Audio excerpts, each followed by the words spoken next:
Peoples party کا رائے یہ ہے کہ ہمیں اگر نیا چارٹر آف ڈیموکریسی نہیں پھر وہ پرانا چارٹر آف ڈیموکریسی ہی صحیح، اور وہ سیاسی جماعتوں جو آج کل باہر ہے اسمبلی سے ان کے ساتھ بھی چارٹر کو یا ماننا پڑے گا یا اس ڈائیلاگ کا حصہ ہونا پڑے گا۔ سارے سیاسی جماعتوں کو نہ صرف سوچنا چاہیے، ایکٹیو کوشش کرنا چاہیے کہ ہم یہ مسئلہ کو حل کریں۔ نیا نہیں تو پرانا میثاق جمہوریت سیاسی جماعتوں اور اداروں کو ماننا پڑے گا، رولز آف گیم طے کرنے ہیں، تمام جماعتیں سوچیں کہ کس طرح مسائل حل کرنے ہیں۔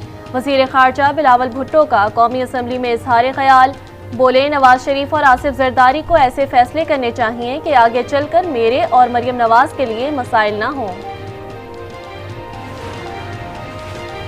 چیئرمین پی ٹی آئی کو اڈیالہ جیل منتقل کرنے کے لیے اسلام آباد ہائی کورٹ میں دائر درخواست پر سماعت آج ہوگی۔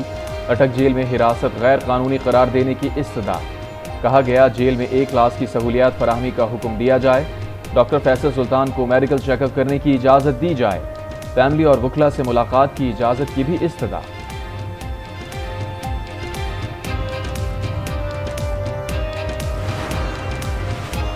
اٹک جیل میں قید سابق وزیر اعظم کو B کلاس فراہم کر دی گئی، جیل مینیو کے مطابق کھانا فراہم کیا جا رہا ہے۔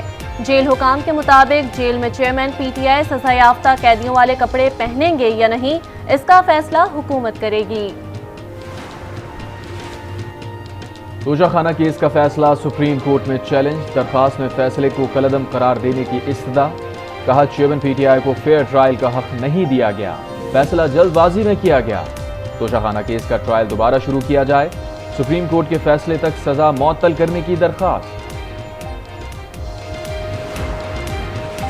توشہ خانہ کیس میں چیئرمین پی ٹی آئی کا حق دفاع بحال کرنے کی اپیل سماعت کے لیے مقرر، اسلام آباد ہائی کورٹ 10 اگست کو سماعت کرے گا۔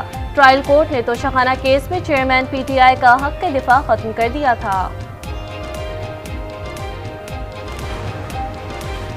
چیئرمین پی ٹی آئی کے وکیل Naeem Haider Panjutha FIA cyber crime cell میں طلب، ذرائع کے مطابق نعیم حیدر پنجوتا کو آج صبح 10 بجے سائبر کرائم سیل میں پیش ہونے کی ہدایت، حکام کے مطابق قدم پیشی پر یہ سمجھا جائے گا کہ حق دفاع میں کوئی ثبوت نہیں۔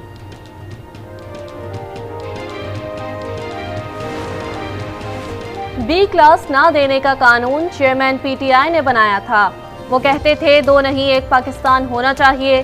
شہباز شریف، مریم نواز، خواجہ آصف، سعد رفیق جیل میں رہے، وہ خود مانیٹر کرتے تھے کہ ان کو سہولیات نہ ملیں۔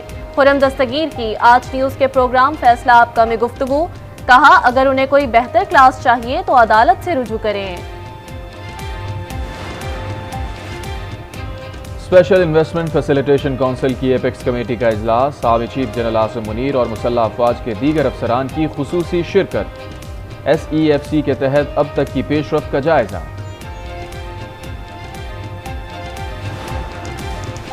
نگراں وزیر اعظم کے لیے مشاورت تیز، MKM نے کامران تیسوری کا نام تجویز کر دیا، وزیر اعظم کی MKM کے وفد سے ملاقات، نگراں سیٹ اپ اور آئندہ انتخابات پر گفتگو، حیدرآباد یونیورسٹی اور کے الیکٹرک سے متعلق بھی تبادلہ خیال، وزیر اعظم سے یوسف رضا گیلانی اور علی موسیٰ گیلانی کی بھی ملاقات، ملک کی سیاسی صورتحال پر بات چیت۔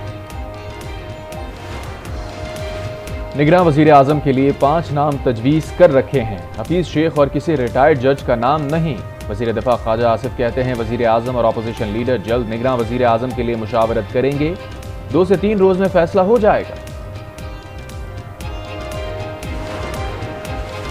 الیکشن کمیشن نے ڈیجیٹل مردم شماری پر لیگل ٹیم سے بریفنگ مانگ لی، آج دوبارہ اجلاس طلب کر لیا، چیئرمین پی ٹی آئی کو پارٹی عہدے سے ہٹائے جانے کے طریقہ کار پر مشاورت بھی متوقع، الیکشن کمیشن کی اسکروٹنی کمیٹی کو 10 دن کے اندر سیاسی جماعتوں کی فارن فنڈنگ سے متعلق رپورٹ پیش کرنے کی بھی ہدایت۔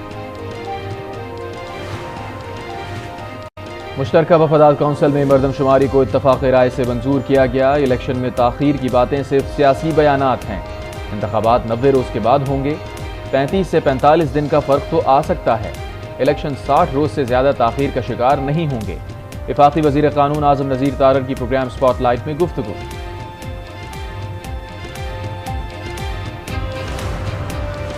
نگراں وزیر اعلیٰ سندھ کون ہوگا؟ MKM پاکستان کی جانب سے شعیب صدیقی اور یونس ڈھاگا کا نام سامنے آ گیا، MKM اور GDA کے درمیان مشاورت، یونس ڈھاگا کا نام سامنے آ گیا۔ جی ڈی اے نے ڈاکٹر صفدر عباسی، غلام مرتضی جتوئی، فضل اللہ قریشی اور رحمت جعفری کے نام ایم کیو ایم کو دے دیے۔ گھریلو ملازمہ رضوانہ تشدد کیس میں بڑی پیش رفت، جج کی اہلیہ ملزمہ سومیہ عاصم کمرہ عدالت کے باہر سے گرفتار۔ اسلام آباد کی مقامی عدالت نے ملزمہ کی درخواست ضمانت مسترد کی تھی۔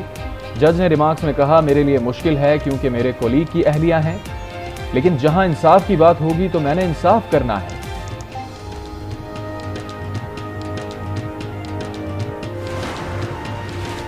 پاکستان کی مجموعی آبادی 24 کروڑ 14 لاکھ 99,431 تک پہنچ گئی۔ گزٹ نوٹیفیکیشن جاری۔ کراچی کی آبادی 2 کروڑ 3 لاکھ سے تجاوز کر گئی۔ 5 سال میں شہر کی آبادی میں 43,57,900 سے زائد کا اضافہ ہوا۔